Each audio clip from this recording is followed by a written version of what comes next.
We come into this world unknown, but know that we are not alone. They try to knock us down, but change is coming.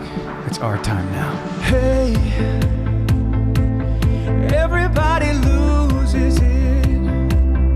Everybody wants to throw it all away sometimes. And hey, yeah, I know what you're going through. Don't let it get the best of you. You'll make it out alive. Oh, people like us, we gotta stick together. Keep your head up, nothing lasts forever. Here's to the damned, to the lost and forgotten. It's hard to get high when you're living on the bottom. We are all misfits living in a world on fire.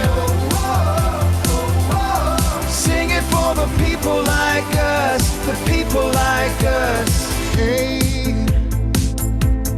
this is not a funeral, it's a revolution after all. Your tears have turned to rage.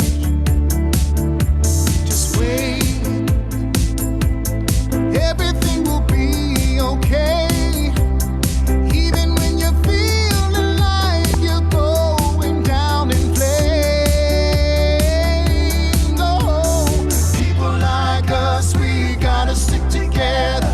Keep your head up, nothing lasts forever. Here's to the damned, to the lost and forgotten. It's hard to get high when you're living on the bottom. We are all misfits living in a world on fire. Sing it for the people like us, the people like us. You just gotta turn it up loud when the flames get higher. Sing it for the people like us, the people like us. They can't do nothing to you, they can't do nothing to me. This is the life that we choose, this is the life that we lead. So throw your fists in the air, come out if you dare. Tonight we're gonna change forever. Everybody loses it. Everybody wants to throw it all away sometimes. Oh, people like us, we gotta stick together. Keep your head up, nothing lasts forever. Here's to the damned, to the lost and forgotten. It's hard to get high when you're living on the bottom. We are all misfits living in a world on fire. Sing it for the people like us, the people like us. You just gotta turn it up loud when the flames get higher. Sing it for the people like us, the people like us. We are all misfits living in a world on fire. Sing it for the people like us, the people like us. You just gotta turn it up loud when the flames get higher. Sing it for the people like us, the people like us. It's UUCC Zoom-In Live with special guest Renee Ruchotzke. Here's your host, David Cantor, with co-host Jenna Bradbourne. Hey, good evening, everybody. David Cantor here. Glad you're all here tonight for UUCC Zoom-In Live. Please give a brief welcome to my co-host, Jenna Bradbourne. Hi, guys. Jenna, glad you're with us here tonight. So everybody, this is episode 11 of the UUCC Zoom-In Live. So Jenna, what did you think of what happened this past week? All the events this past week, a new president, what have you. I don't know about you, but from my standpoint, I felt like this giant albatross was lifted off of me the minute that Joe Biden was sworn in. How about you? Absolutely. I was in the same boat. It was like, not that the 4 years have been erased, but that we're moving forward from them. And I think that that's really something that has brought my spirits up and makes me hopeful for the future. So were you able to watch this? You were supposed to be in school that day. How'd all that work out? Were you watching it in school? Were you watching it when you were supposed to be in school or class or whatever? How did all that work out? Definitely watched it while I was supposed to be in school.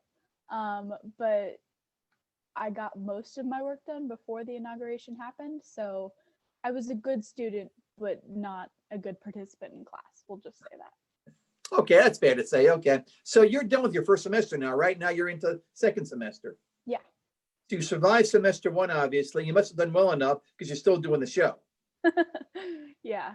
Semester one was rough. Glad it's over. Semester two is a little easier. My schedule's very strange. I don't do anything until like noon, but it's okay. Nothing till noontime, a teenager's dream. Yep, there you go. So everybody, quick reminder, use the chat function at the bottom of your Zoom screen to announce yourself, please. Make sure everybody knows that you're here. Don't just send it to the panelists, send it to everybody, please. Your fellow congregants want to know that you're here. If you've been with us before, thanks for coming back. If this is your first time with us, we're glad you're here. We hope being with us every couple of weeks becomes part of your routine. I know it is for a number of you. If you're enjoying yourself, please tell your UUCC friends. The more the merrier, please. And another reminder, if you missed a past show and want to check it out, most of the episodes are up on the UUCC YouTube channel. There are a couple of episodes that are being held up because of using music without permission. So I got to do some editing on those before those episodes will be on the site. But I promise you they'll all be there shortly.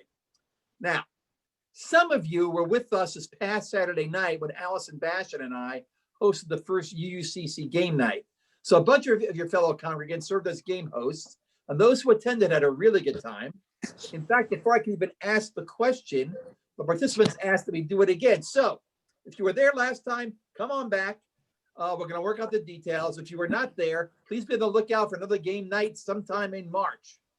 So as many of you know, we've established the Jack Ullman comedy moment. We hear some jokes from Jack. So coming from his home from his winter home in Florida, everybody please welcome Jack Ullman. Jack? Good evening, David and Jenna. Good to be with you again, coming to you live from sunny Florida. As you know, I'm living the winter months in a 55-plus senior condominium complex. I must say, I thought it would take much longer to get this old, but here we are. We had a bit of sadness to report this week. A lovely, very Scottish couple, Angus and Mary, lived the floor below me. Nice people, but a little on the cheap side, if you know me, it will know what I mean. Well, sadly, the wife, Mary, passed on suddenly. Her poor Scotchman husband, Angus, went down to the local paper here, the Cape Coral Breeze. The editor explained that obituary cost $5 a word. $5 a word, exclaimed the cheapskate widower. Well, Prince, Mary died. The editor explained that there was a 5-word, $25 minimum. $25, Angus shouted. Okay, Mary died. Toyota for sale. Well, that's it for Jack's joke this week. Back to you, Jenna. Back to you, David. Thanks, Jack. My goodness. Okay, I like that one. So, everybody, our special guest tonight is Reverend Renee Ruchotzke.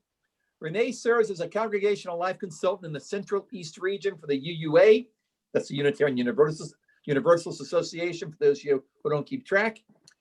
And that doesn't even begin to explain all the stuff Renee does now or has done during her UUA life. Renee lives in Kent, spends her time there as a community activist and a permaculture maven. Okay, so that's really confusing, I grant. So let her explain all of this when we talk to her. So ladies and gentlemen, let's give a big UUCC welcome to Reverend Renee Ruchotzke.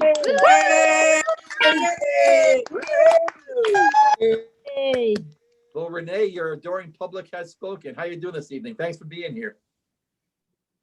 Great. Thanks for inviting me. This is great. Well, we're happy to have you here. So there's a question we ask at the start and a question we ask at the end. So the curious question at the front end, which is kind of open-ended, is how you dealing with COVID? What are you missing the most? Talk to us about that a little bit.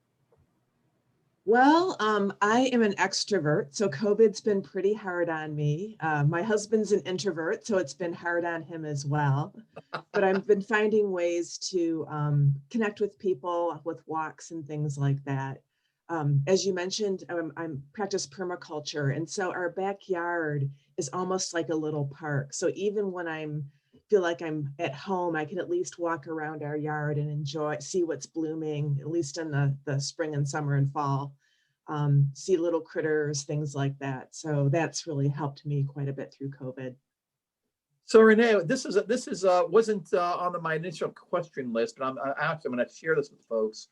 So one of the things I wondered about, gang, was about Renee's current last name, and I wondered about how she felt about that. So I asked her what her original last name was and whether or not the current name was a challenge compared to it. So just the clue is that her original last name is not Smith or Jones. So Renee, share with us what your original last name was and basically how that meant that when you met your current partner, you did not basically throw him out the window because the name was so complicated. Right. So I grew up Renee Zimilis, which is a Latvian name. And so when I met my husband, Randy Ruchotzke, it wasn't really a big leap. The really cool thing is when you spell out my name with Scrabble tiles, it's 57 points.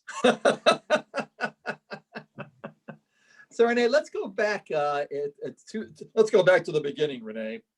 So I assume you're not from. Well, let's ask. Are you from Latvia? Are you from here? No, my dad's from Latvia. Okay. He immigrated not right after World War II. He was in a displaced persons camp. And immigrated around 1949, I believe. So where did you grow up? I grew up in Grand Rapids, Michigan. My grandfather was hired. You had to have a job to come over. So he was hired by Mr. Davis of Stowe Davis Furniture. Grand Rapids, Michigan is a big furniture manufacturing, Steelcase, Herman Miller. Yep. And so my grandfather was a cabinet maker. And so my dad learned English and grew up there. He was a science guy, went to college, first generation, of course, and became a high school chemistry teacher. So we grew up Catholic. Most of Latvia is Lutheran, but there's the little eastern part, which is Catholic. And actually the Pope often visits Aglona in Latvia. There's a special cathedral there. So even though I'm not Catholic anymore, I had to go visit that, where the Pope goes. We love Francis, so. So you grew up in Grand Rapids. How'd you land in Cleveland? My first husband went to Kent State for graduate school, and Kent has a reputation of just sucking people and keeping them here once they move here. And so that's pretty much what happened with me. So you were sucked and you stayed there. Got it. Okay. So when you grew up, were you an only child? Did you have brothers and sisters? How'd all that work out? I'm the oldest of four, two girls and two boys. Oldest children unite. You can kind of tell one another because we're bossy, and although my sister is more of the organizer than I am, she's the cruise director. But yeah, and it was my grandmother also lived with us growing up, so we had that extended family situation in our household.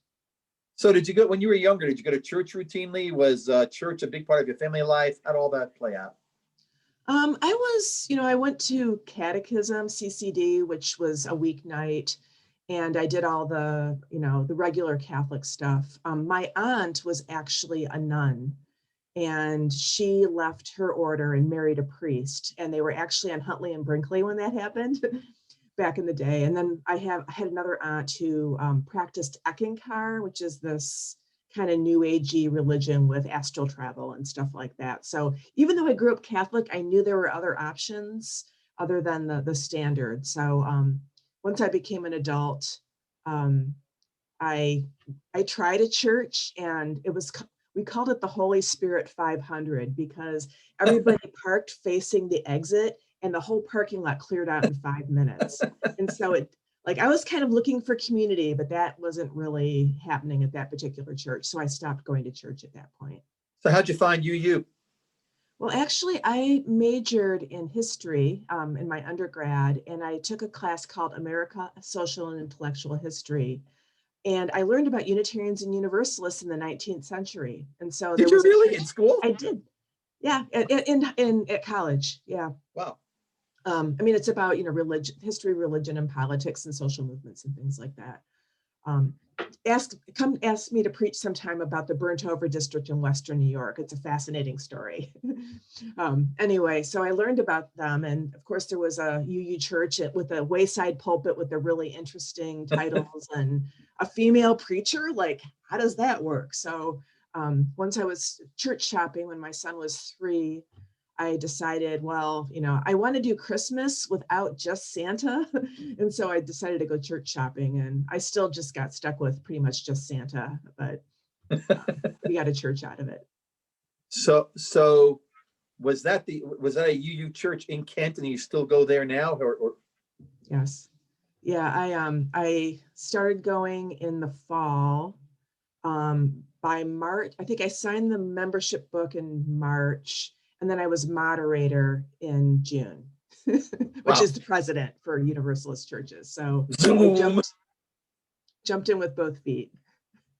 So I've been told that you're quite the community activist. So what are you involved in the most in Kent? And what are you most passionate about when it comes to all the issues of justice? Talk to us about that a little bit. Oh, yeah, that's a great question. It's, I'm straddle the baby boom Gen X. And so a lot of the older generation are starting to want to back away from things. And so there really has been a void in leadership, especially in our environmental area. So I love environmental justice. And but also especially where it intersects with racial justice. And so I'm the president of the Kent Environmental Council, and I hold the environmental portfolio both for the NAACP and the League of Women Voters.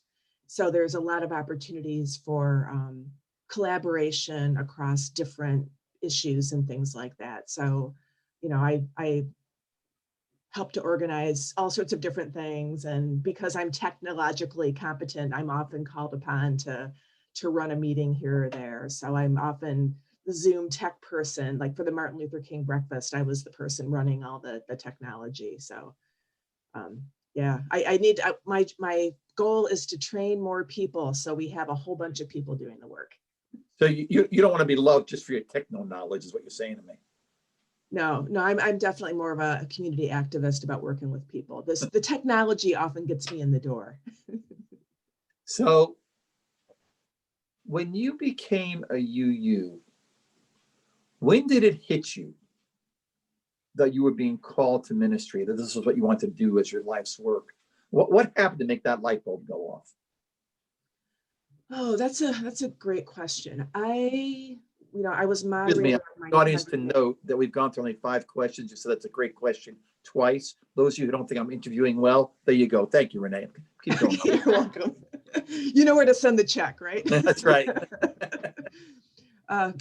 So when I was president or moderator of my congregation, I really felt like I was over my head. And there was a thing called the UU Leaders Listserv group where you could ask questions, and there was also Interconnections. There was a magazine put out by UU World for Leaders, but we also had something called a district consultant, and she would arrange workshops and things like that. And once I figured out what she did, it's like, wow, I would love that job. That seems really, really cool. And then, so that was just one of these things. I was an engineer at the time, and, just, I mean, I liked it. I enjoyed, inventing things, and it was fun, but it wasn't really a helping profession. We made construction equipment. So in some ways I was part of the industry that was, tearing up the earth. So there's this, cognitive dissonance that I had. But what happened is when General Assembly was in Cleveland, I went to it, and I went to a workshop called So You Want to Be a Minister. And I was thinking, oh, maybe I'd go to seminary when my kids were grown. I had my daughter was like 8 at the time, and my son was just an adolescent. So I'm like, oh, maybe when they're grown up, I'll go to seminary. So I went to this workshop, and I found out there's a distance learning program at Meadville Lombard where you could just go for the month of January and basically do it by distance. And it's like, oh, I can do it now. And that's exactly what I did. And so that hooked you on ministry. And then when you did this distance program, as you started getting into it, you went hot dog. This is it. Not, you got to be kidding me. Obviously. Yeah, okay. So you have 2 children? Yes. And 2 stepchildren also. So you've got quite the family there. Okay. Any of them still at home with you now? Nope. They're all, 3 of them are launched and 1's in college. Off the family books is the term we use. Smile on your face. I understand why that would be. So we're gonna switch gears for a minute here and try something new. So, gang, for those of you who are at our last show, I played around with this with our other co-host Will Barrett. We did a little bit of a lightning round. So for those of you who are not here, I'll explain this a little bit more. So I happened to catch a late night show with Stephen Colbert a couple of weeks back. And Stephen said that basically he was looking for a way of interviewing people so he'd really get to know them without having to go through the kind of stuff I'm doing right now with Renee. And so he introduced the Stephen Colbert lightning round, the Colbert inquiry or questionnaire, where he'd ask guests a number of questions. And through those questions, you'd get to know the guest in ways you might not otherwise do so. So I played around with a few of those questions with Will last time, and we kind of liked how it played out. So we thought we'd make Renee our initial guest guinea pig and try this with her. But to make it easier, we're going to have Jenna do this with you, Renee, instead of me. So Jenna, remember, this is a lightning round, so this is not a long discussion thing. A lightning round. So Jenna, the floor is now yours. Go through this with Renee. Let's see how this plays out. All right. So as your official moderator, I'm here to remind you, is lightning. It is single answer, first thing that comes to your mind, and you just go. No long explanations. We good? All right. First question. What is the best sandwich? Turkey, what's it called? With sauerkraut and stuff on it. Turkey and sauerkraut with Swiss cheese. All right. Second question. Favorite action movie? Oh, Black Panther. That's a good one. Scariest animal? Scariest animal? Grizzly bear. Apples or oranges? Apples. What do you think happens when we die? All of my molecules go in all different directions. Favorite smell? Oh, the really light snow that lands on the branches and gets really thick, so everything's covered. That's good. Most used app on your phone?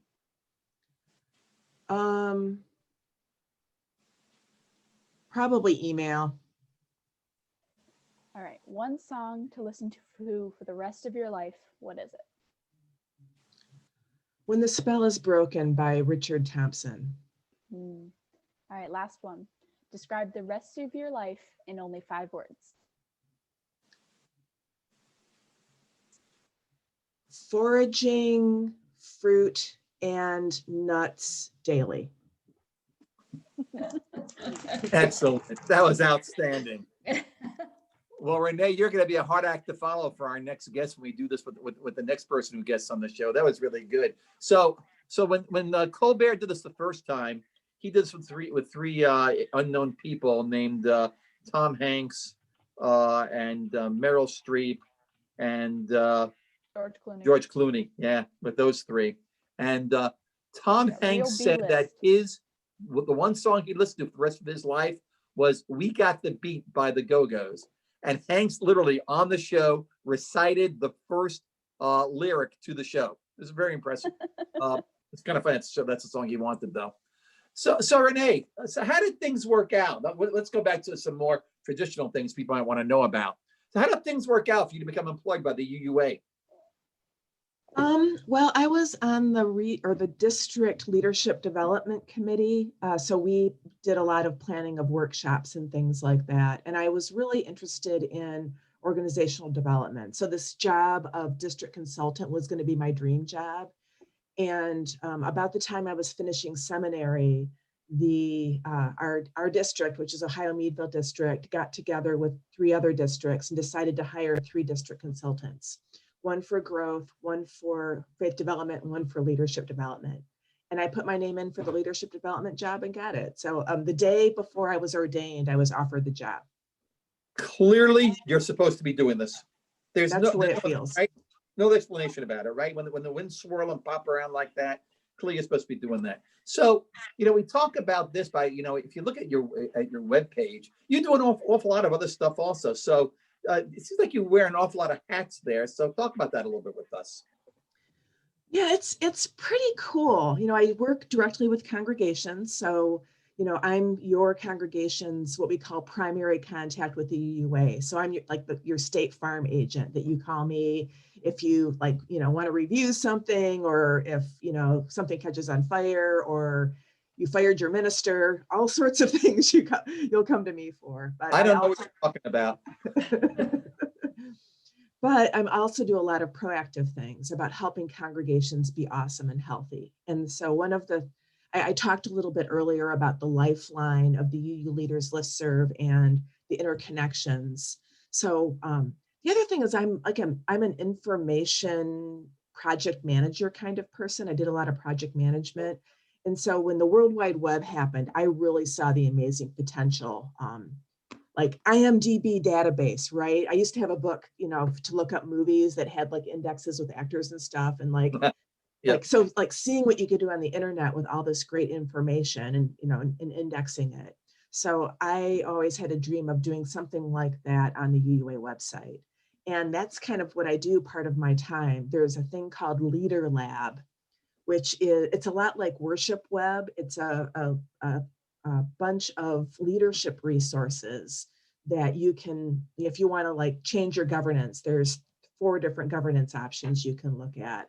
If you want to do some stewardship, need some stewardship ideas, you can read articles about that. And so helping to curate some of that, invite people to do workshops or do some myself is part of what I do. And then there's also the UU Leadership Institute, which is, it's kind of like a online college kind of thing where you take a class and you go through it and you check complete and you get a little certificate at the end. So that's another piece of this. So deep dive courses and our leadership school materials are all in that format. And so the question I had at one point that I was working with, it's always good to have a question to engage with, was, what would it be like if all of our congregational leaders got the experience of leadership school or equivalents thereof? We used to do 6 Saturday healthy congregations things, the week-long leadership school at Eagles or Alti or whatever. But what would happen if all of our congregational leaders could get that? What amazing stuff we could do as congregations. And so I'm in the lucky position to help kind of make that happen. Mm-hmm. So this might be a dumb question, but according to your bio again, it seems like you've roamed around our region a fair amount. You were involved in congregations in Kent, in Canton, in Pittsburgh, East Shore, right around us here, what have you. So it might be a dumb question based on what you just said and all the enthusiasm you're talking about it with. But of all the things you've done, what have you enjoyed the most? What's been the biggest kick you've gotten? Oh, there's been a lot of really cool stuff, projects and things. I would say the Leader Lab part of the website, being able to, I'm actually what they call the section editor for the whole part of the whole part of the UUA website that's called Congregations and Leaders. And so they trusted me to like go in and reorganize things. Yeah. And I mean, there's still a lot of work to do. So like, I don't, there's a lot of things there that aren't quite up to snuff yet, but being able to do that and then hear how people have been able to do great stuff in their congregations because they were able to find these resources. Yeah, that's so great. It's the impact that's the best part. It's not so much the projects. Yeah. So more global question related to UU congregations. So what do you see as the most significant challenges that the typical UU congregation faces these days? One is conflict, keeping conflict creative rather than destructive. And so learning how to fight fair and to have conversations across difference. And that includes, a lot of the racial justice work we're doing is because of different cultural understandings of how things should be. There's conflict around identity and thinking about how things are done, sort of like this. Of course, you should know that. Everyone should know this. And really, there's different ways of looking at how church should be done. And so that's a big part of the work, I think, is the members of congregations learning how to communicate with one another. And a piece of that is not just communication among individuals. There's also the feedback loops that the whole system needs so that you can figure out if what you're doing is in alignment with your mission and whether it makes sense for your congregation. Like maybe something's, having like going and deciding you want to get a new hardwired phone system in your congregation is, where like there's other options right now. Like you want to look at soft phones or just giving everybody cell phones or whatever. There's so many more different things you need to consider. So how do you create enough space for the conversations that include getting the big picture of things before you make a decision? So there have been some, talking about this, you alluded to it before with your examples of how to do this, how to do that. So you're the right person to ask this question, I think. There have been some who have told us that we're a unicorn here because of our passion around shared ministry. So I guess the question I'd ask you is that, now maybe there might be a few folks in our audience who know the answer because they're on the ministerial search committee. But I'm curious about how do you think that's in general going to be received by ministerial candidates? Are they going to say, yep, just what I want? Are they going to be thinking, oh, you got to be kidding me? I think the nature of ministry has seen a shift over the past 10 or 15 years, where people talked a lot about shared ministry, but didn't really practice it. Where there's this idea, like, and I saw a lot of this in seminary, where I'm going to go into this congregation and my amazingness is going to help them grow and my charisma, and we'll work together, but it's really my ideas that we're going to do. That was kind of a posture, which is very, kind of patriarchal, and it sort of works into the whole white supremacy sort of, soup that we're trying to dismantle. And there's a newer generation, and it's not necessarily by age, it's more of a mindset of what can we co-create together.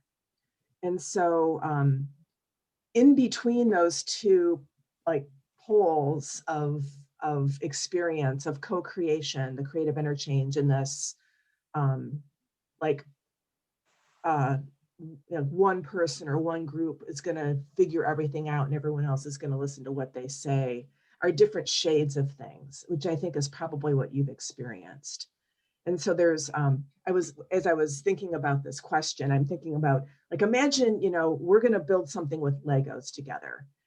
There's different ways we can do that. One way might be like, okay, I'm going to get the Legos this week and you get the Legos next week, and we'll sort of trade back and forth and just keep adding to the thing. Or we could say, okay, David, you get the red Legos. Jenna, you get the yellow Legos. I'll take the blue Legos. And then, together we'll try to figure out how to build the thing. But it's really about having what do we want to create? what gifts do each one of us bring? How can we invite people in who might have even better ideas and get them into the conversation? And that's where we create the really amazing Lego thing. So it's really becoming more integrated and inviting in creativity in this open-hearted sort of way, rather than one person or a small cabal of people try to call all the shots. It's really about making it inclusive, and then and people have experienced this. I mean, that's the best thing, when you have something really cool that you're trying to make together, and you do the thing and everyone's just like, wow, that was awesome, right? And you've had a lot of those projects at your congregation, both congregations and the new congregation. You've done these things, and that's what really makes people come alive. And how can we create that kind of relationship between the laity and the professional staff? So I have two questions for you to follow up on this. Then we'll move to a question from Jenna. Firstly, can I have some of the blue Legos? Of course. Okay, thank you. And then I guess my second question is, more seriously, are there places where true shared ministry has been successful? Or is this like a pipe dream? No, I see it happen. I mean, it's really amazing. I got to experience it in Kent. I remember like walking into the church, and there were a couple of women coming in saying, we're here for the blah, blah, blah meeting. And I never thought I'd be saying, I was really happy to be going to a meeting. But there really was this sense of co-creation and creating something together, of casting a vision and living into it. Another congregation that I thought was really amazing is the congregation in Fairfax, which is a suburb of DC.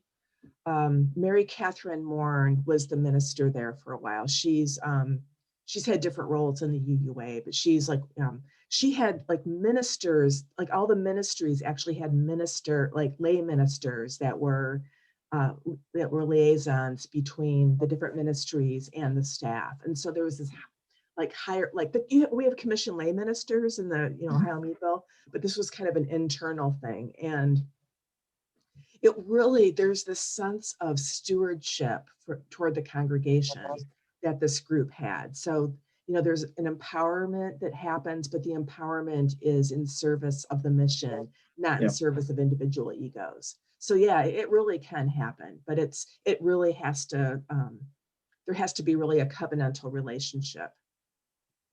Okay, Jenna, you have a question for Renee. So this is the question I ask all my guests that I co-host for. And my question is, if you could go back in time, what advice would you give your younger self? I love this question because it's something that advice that my kids sort of got from me is that find work that you love and the money will feel like it's enough. That's a great answer. Jeez, that's a great answer. Last question before we go to break. If you could have one superpower, what would it be? So I would love to, there's a movie called The Wings of Desire. It was partially in German and stuff, but there were these angels that were in Berlin, and they would go up to people, and people would be like in these mental rabbit holes, and the angels would just put their hand on the shoulder, and the thinking would shift out of the rabbit hole, and they'd sort of find hope. So I would love to be like the angels and be able to get people out of their mental rabbit holes. That's a great answer. Great answer. Thanks. I need an angel. Okay. That sounds phenomenal. Right, that's a good answer, right? Yeah. Okay, gang, we're going to take a brief break to get your questions for Renee organized. So if you have a question to ask Renee, please use the Q&A button at the bottom of your Zoom screen and ask it. Don't use the chat button, use the Q&A button. We'll get things organized for you to ask your questions when we return. But first, our mid-show break with the song White Light by Vienna Tang. See you guys in a few.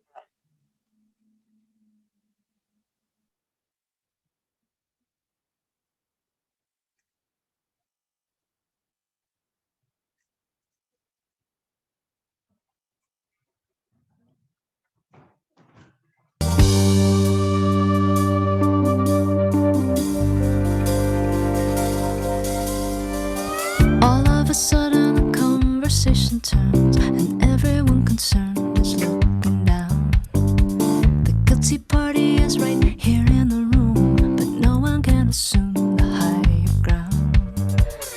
Oh, it almost caught up with you, caught up with you then. Oh, you should have thought of this, my friend. If you knew it was wrong, why did you do it? You don't know, you didn't mean to. It slipped your mind, and it feels so good to be the habit. You're just making the most of your borrowed time, waiting for the white light.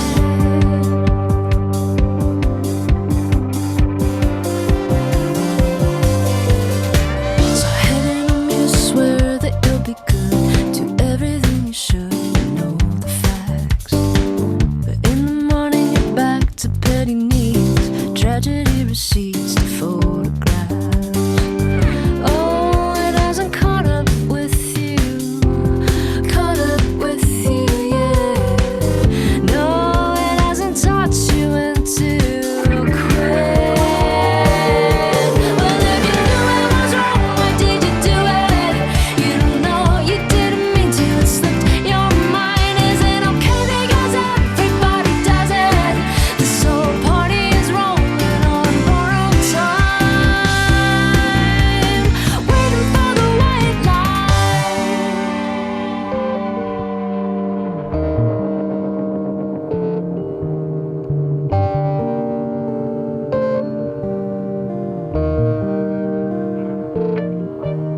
Shine down, wipe it all out again. Show me how. It doesn't matter in the end.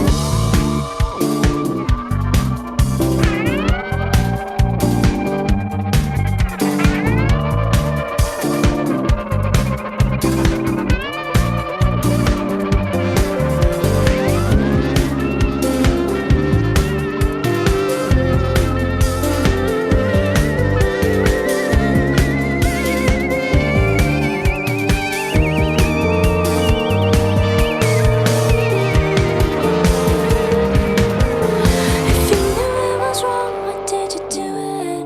You don't know, you didn't mean to. It slipped your mind. Is it okay because everybody does it? No laws are broken if we're all committing the same crime. Well, I know it's wrong. Why do I do it? I don't know. I don't mean for it to slip my mind. It just takes so much to break a habit. Even when I'm aware that we are out of time. Am I waiting for a white light? Am I waiting for a white light? Am I waiting for a white light? Waiting for a white light. Am I waiting for the white light? The white light, white light.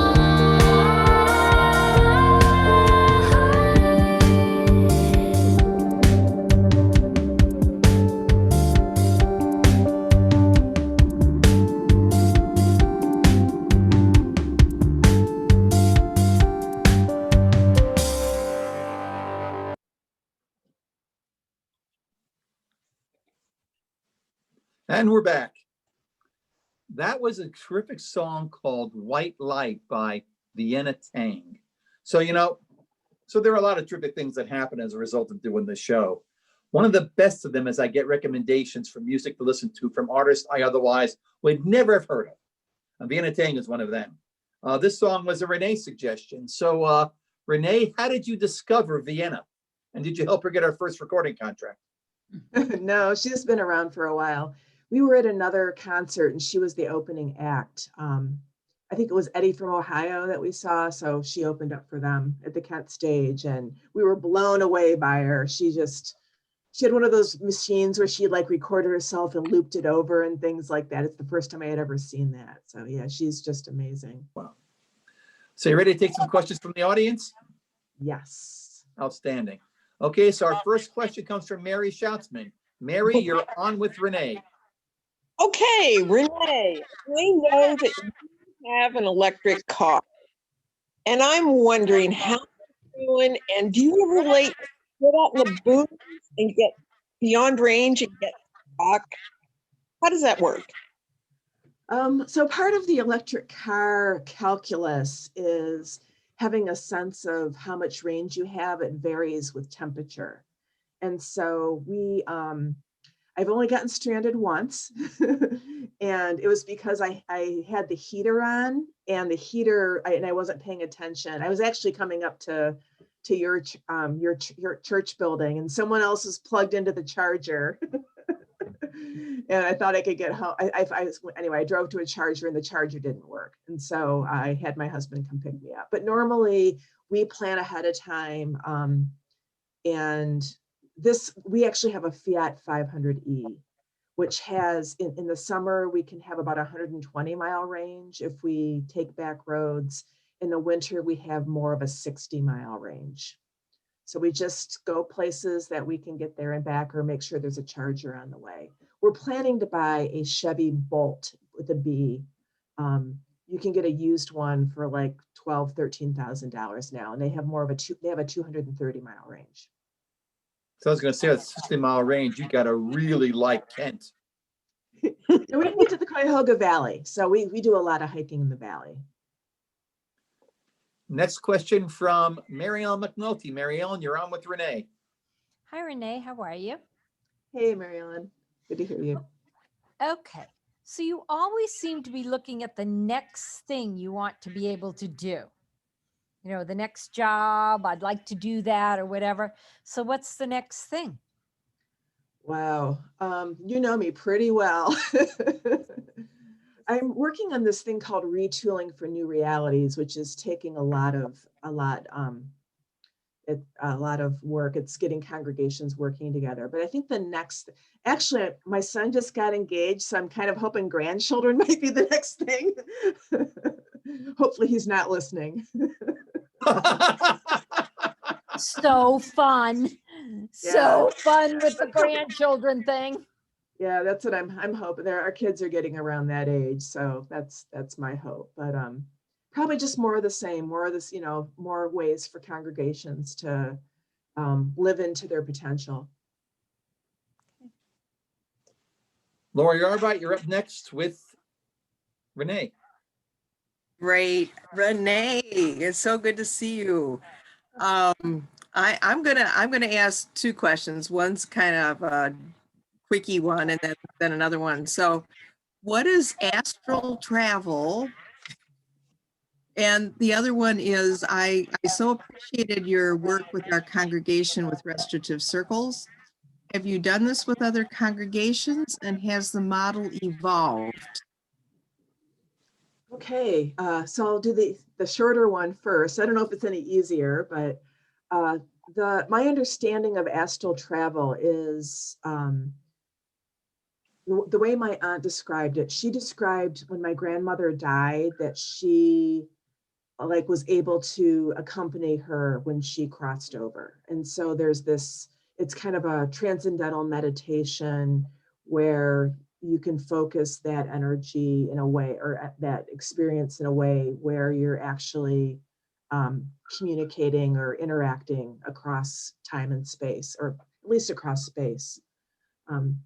So I sort of explored it, like trying to understand my aunt a little bit. I read a little bit about Eckankar and stuff. And I have just a little funny joke. My first husband and I were traveling, and we saw this box van that had the Eckankar symbol on the side of it. And we joked that it was the Eckankar recovery vehicle when when astral travel went wrong. But she was a very serious practitioner of that, and told stories and stuff of her experiencing that. So I always thought it was interesting. The second thing about the restorative justice circles, one thing we learned about them is one of the reasons that restorative circles work so well in the schools is they use circles for everything.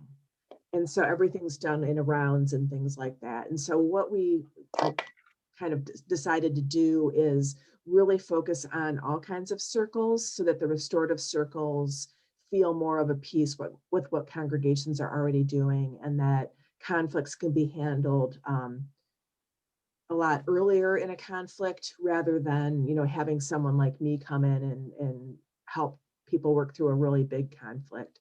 And so I've been taking classes on sociocracy and these things called like discernment circles and consent circles. And you'll be hearing more about that. We're going to be doing a little training in a 3-part training in next month that I'm going to definitely reach out to Carol, your president, and hopefully get a team from your congregation about that so you can learn more about it. So restorative circles are another version of circles in that model. Well, we should be good with that. We go around in circles enough with our congregation. That's pretty good. Yeah. Okay. Bonnie Casey, you're up with Reverend Renee. What do you got? Hi, Reverend Renee. It's nice to meet you and hear you. I've heard a lot about you. Something you said really piqued my interest. You said you, with your environmental work, collaborate with the NAACP. Can you explain that to us? Yeah, I've just started, I've just taken on that portfolio recently, but as I'm working with them, there's a lot of national initiatives, as you probably know, a lot of environmental pollution and things like that are located in neighborhoods of African-American and other neighborhoods with lower income folks.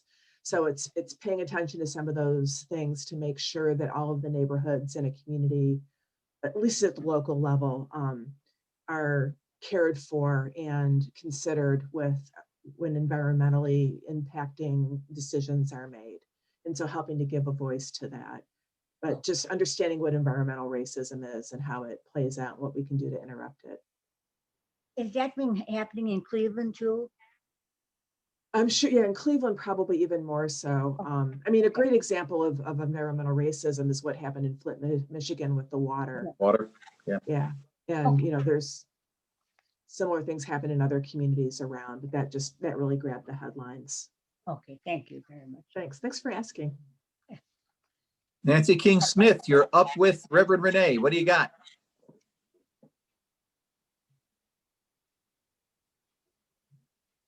Okay, now that I've unmuted. Renee, always good to see you and to thank you for all you've done to support our congregation and Green Sanctuary and all that.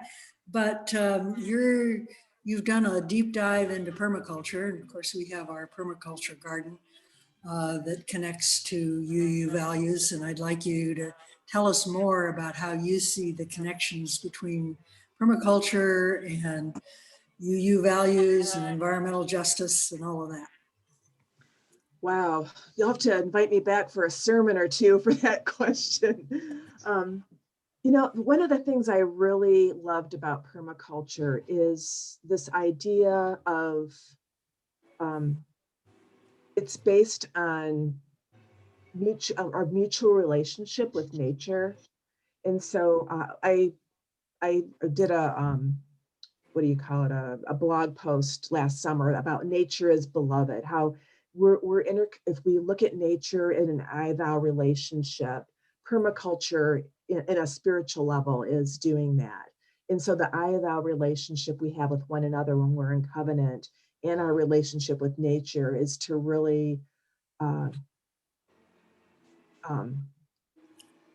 that all of us need to coexist and to help one another grow and thrive. And so like the sociocracy that I was talking about in these circles are governance ways that really invite people to grow and thrive, and there's a sense of mutuality and consent. And so with permaculture, there's this, like, how is this going to work together, and how, what does the land want to be, and how can I be a partner with the land to help it become what it wants to be and feed me at the same time. So it's a win-win. I don't know if that's a short answer. No, that's a good start. So next question from Mary Ellen McNulty. Mary Ellen?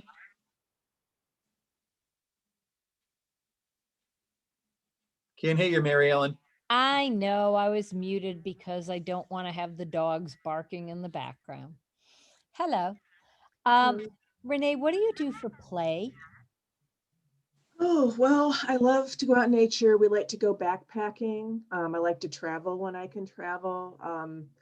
I like to read. I like cooking, playing games. I have a puzzle going, a puzzle with all sorts of different mushrooms on it. So help me with my foraging skills. So playing is usually learning for me, or at least, experiencing. So, but thank you. So if you got some downtime, do you read a book or do you watch a movie? I do a little bit of both. I watch movies with my spouse, so it's our together time, but I tend to, I always have 2 or 3 books going at the same time. So what are you reading right now? Me too. So I brought them with me. I'm reading Nature's Best Hope by Douglas Tallamy, which is about let's make all of our backyards into national parks so that's a habitat for birds and insects. Gathering Moss by Robin Wall Kimmerer. And this really interesting book, What You Are Getting Wrong About Appalachia. It's written in response to Hillbilly Elegy. And what's the last movie you saw? It was The Professor and the Madman. I read the book years ago, so I had to see the movie. Okay, so I had never heard of this movie, he said embarrassingly. So what's this movie about? It's about the creation of the Oxford English Dictionary. And the madman was a person who, in a fit of I don't know, fog or whatever, committed a murder. So he was in prison, but he was also had this amazing book collection. And so when they were researching all of the words, he had the books and the time and the intellect to help them come up with definitions and first uses of words. And so it's a pretty fun book if, for, liberal art minded people. And it's it's kind of has a little bit of a dark Victorian aspect to it as well. So if you were on a desert island, can only have one food, what would it be?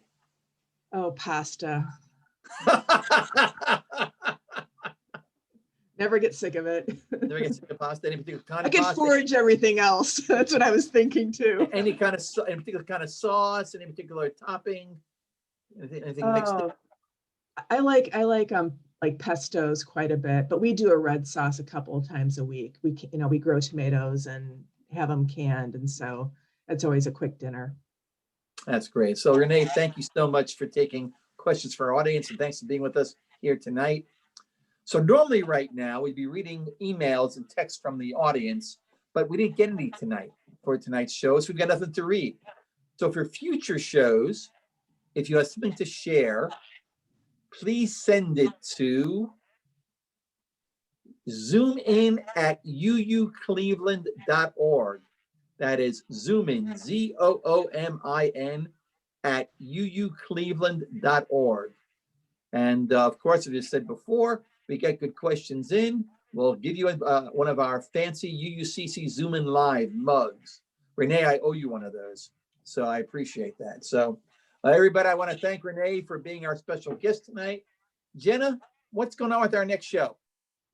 All righty. Our next show will be Monday, February 8th, with special guests, UUCC member Don Arrington.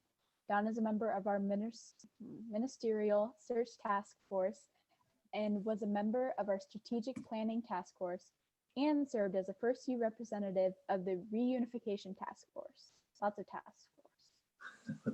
She's raising 2 UU kids and is very passionate and is a very passionate community activist. We'll hear a lot about Dawn's journey as an African-American UU and her perspectives about American society during the February 8th show. Also, Will Barrett will be back to co-host. That sounds like a good show. I think I might show up for that one, So, I sure hope so. So we're running out of show, gang. So let's give a major league round of applause to Liz Cantor, our producer. As I say each show, I do the easy stuff. Yay! Liz has to make sure that things actually happen. So thank you, Liz.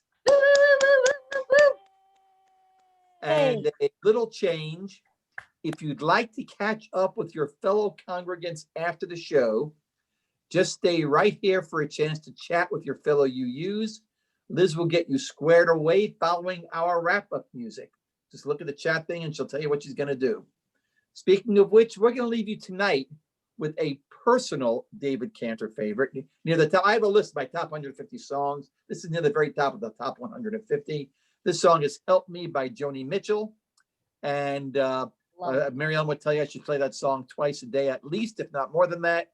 We're looking forward to seeing you in 2 weeks for the next episode of UUCC Zoom-In Live. Renee and Jenna, say goodnight, please. Good night. all. Good night, everybody. Thanks so Good much for night. being here. See you Thank next you. time. Bye-bye.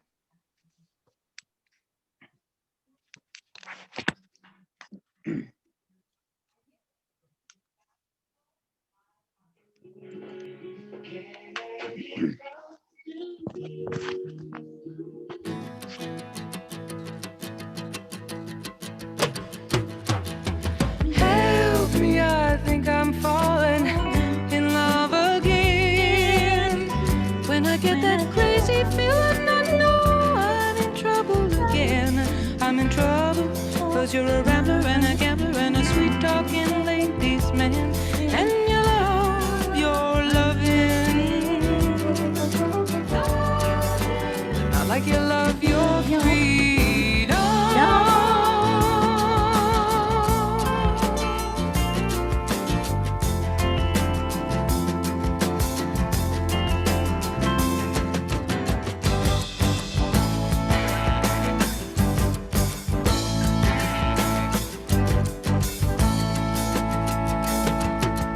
Help me, I think I'm falling in love too fast. It's got me hoping for the future and worrying about the past. 'Cause I've seen some hard, hard places come down to